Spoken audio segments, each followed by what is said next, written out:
Hey everybody, Joe again, coming to you today wanting to talk about the enigma of sealed items. There's my cat back there, coming to hear my wisdom on this topic. Um, I notice a lot of people in the vinyl community, and no judgment on this, by the way, I'm just making the observation. I notice a lot of people in the vinyl community who are very proud about their sealed items that they have in their collection. I have this LP and that LP, and I'll never open that. Because why wouldn't I want to have a nice, pristine, sealed copy of something? This is one of the things I don't understand. Perhaps because I'm not really a collector so much as an enthusiast of music. And I can't imagine buying an album knowing that I don't intend to listen to it. By the same token, I don't understand owning multiple copies of the same album. Unless there's a substantial difference, like, I know some of the Beatles albums were different track listings in the UK and the US in the early days, and there were some Bob Dylan albums. The Freewheeling Bob Dylan album was released and then recalled and then released again with a different track listing. So things like that I can understand. It's genuinely a different listening experience, but I don't understand having things in your collection. I have 12 copies of Sergeant Pepper, and they're all on different labels, but they're all musically the same. But I gotta have them all.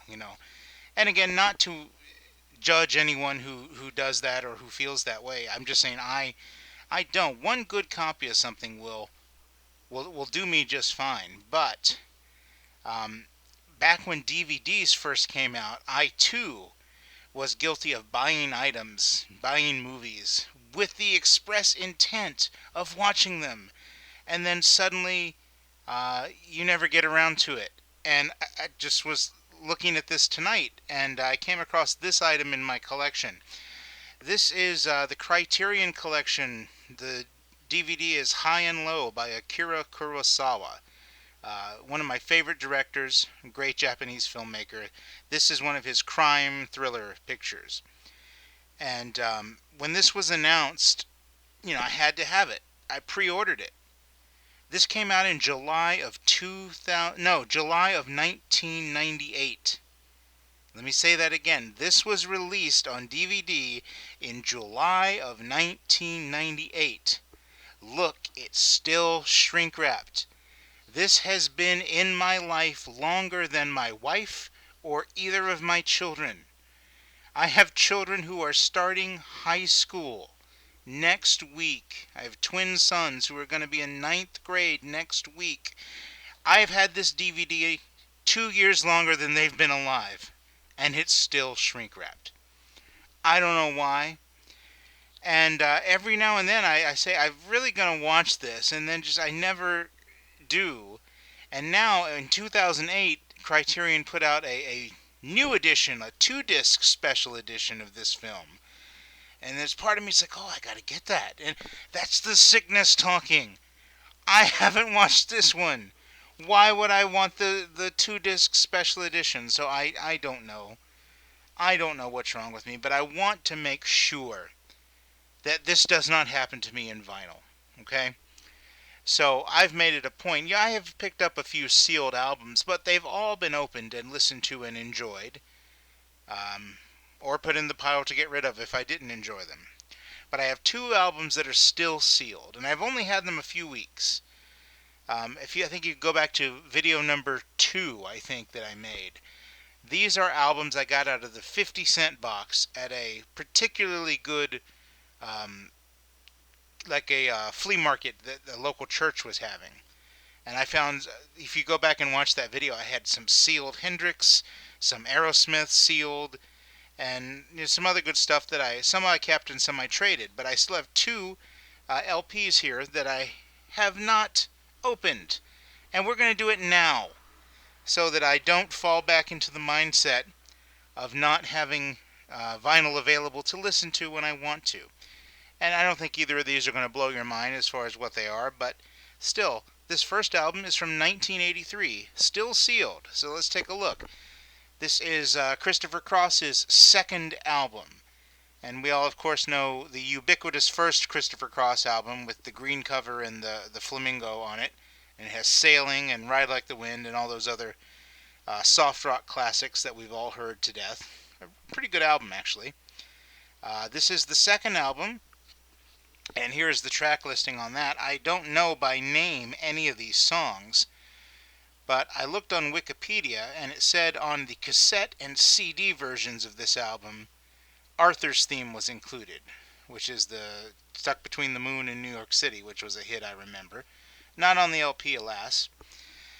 But I really liked this first album when I'm in that kind of late night, kind of slow, mellow mood. It's a pretty good album, and let's see if this second album is any good. So I believe they call it Sealed to Reveal. So here's what we're doing. I have a very sharp knife that I am using scalpel-like.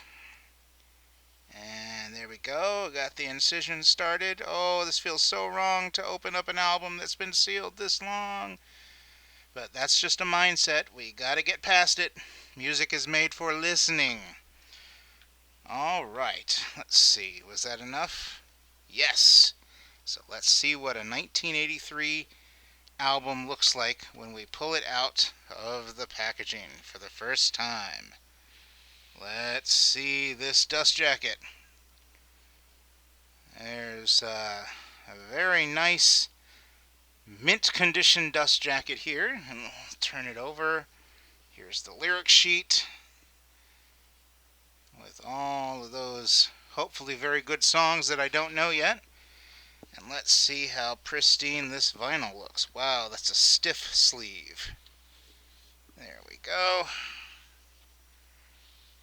Wow, how beautiful and shiny and pristine this looks. Hopefully that'll come across there. There's the label. Nice, and there's I see a speck of dust up there. But of course the LP, as we would expect, is oh, I see, look at that, some sleeve scuffing right there, I see, just from having come in and out of that stiff sleeve.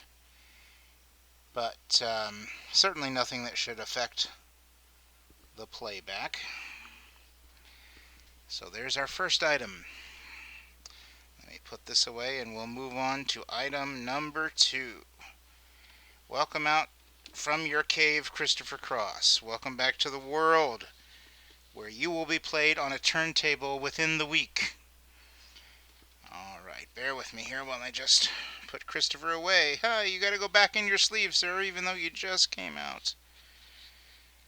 So I'll probably put that in a softer sleeve and put it in a bag and keep the record behind the cover like so many of you have taught me to do with good results.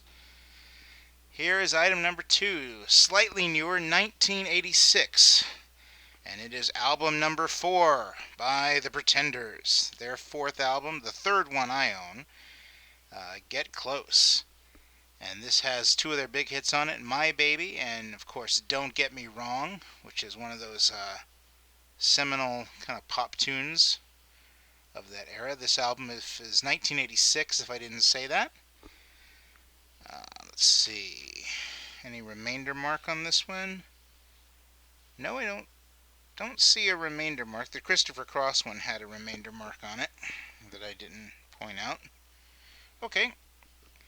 Well, let's get Chrissy Hyde and her friends out of this plastic and see how she's held up.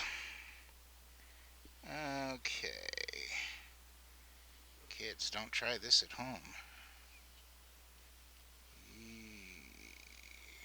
Okay. Let's have a look. There we go.